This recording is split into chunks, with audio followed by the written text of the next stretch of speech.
el miércoles es una parte importante, ¿por qué? Porque en el miércoles realmente es cuando le entregan las 30 monedas a Judas. Como ya vimos anteriormente en el lunes y el martes, los judíos o los del sacerdote del Sanedrín trataban de perjudicar a Jesús, pero ya no simplemente lo querían callar, sino realmente lo querían matar. O sea, aquí realmente ya es una cuestión de vida y muerte. Ya la muerte está presente.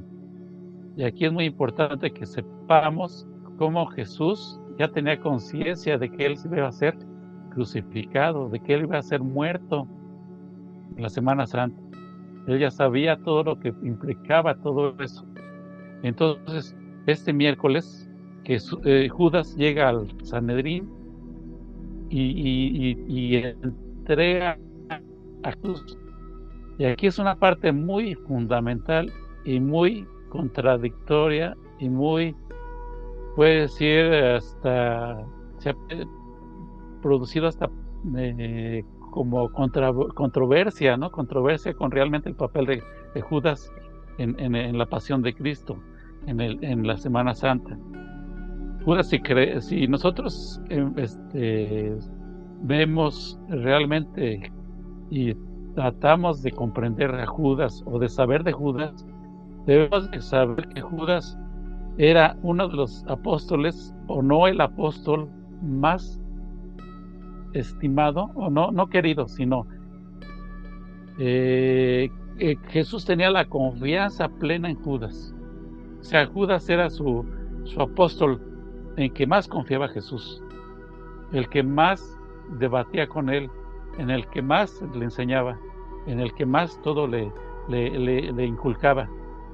Pero aquí es donde entra o si lo traicionó o no lo traicionó, porque aquí es muy importante que sepamos una cuestión que tal vez muchos no sepan, que no existen nada más 4 evangelios, existen muchos evangelios. Existen los evangelios que se llaman apócrifos. Apócrifos quiere decir falsos, pero realmente no es que sean falsos, sino simplemente no fueron aceptados por la Iglesia Católica. En el año de 325 se hizo el Concilio de Nicea. En el Concilio de Nicea eran reuniones entre todos los que ya había un grupo muy fuerte de cristianos, pero había muchas corrientes, muchas como sectas cristianas que no seguían las mismas enseñanzas, o sí seguían las enseñanzas de Jesús, pero eran diferentes versiones. Muchas escuelas o muchas iglesias que se decían cristianas, pero que realmente tenían otras ideas diferentes a lo que decía Roma. Entonces los romanos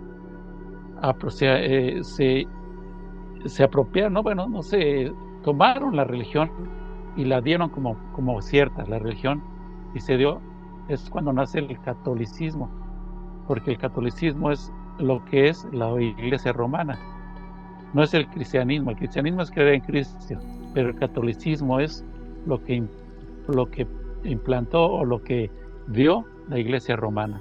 Entonces, como decíamos, en el año 300 se hacían reuniones entre todos los grupos para ponerse de acuerdo y que todos estuvieran en la misma sintonía. Entonces se hizo un concilio, que era la reunión en el año 325, que fue el de Nicea, en la ciudad de Nicea, en Italia. Entonces ahí en ese concilio se dijo que los 4 evangelios que realmente tenían la verdadera palabra de Jesús eran los evangelios canónicos. Los evangelios canónicos son 4, que son Lucas, Mateo, Marcos y Juan. Son 4 evangelios. Los más evangelios que, como decíamos, son los apócrifos. Y en los apócrifos hay un evangelio que precisamente es el evangelio de Judas. Y en el evangelio de Judas es cuando se justifica por qué Judas actuó así, tan incomprensiblemente. ¿Por qué él, siendo el más confianza tenía Jesús, cometió esa supuesta traición? Muy bien. Entonces aquí ya Y tratando de hacer contrario, la traslación mística y espiritual, podríamos tratar de nosotros identificar cuál es nuestra parte de Judas y cuál es nuestra parte de Jesús, ¿no? Porque todos tenemos esta dualidad de nuestro interior en donde traicionamos a Dios, donde traicionamos nuestra esencia superior. Entonces, ver cuáles son todos estos actos que nos desconectan realmente o nos alejan de Jesús, de la Biblia, que podría significar precisamente el pecado, ¿no? La separación con Dios. Tratar de identificar entonces cuáles son todas esas desconexiones que tenemos, irnos a lo más profundo de nuestro interior, identificarlas, pero también poder identificar cuál es ese Jesús que llevamos dentro.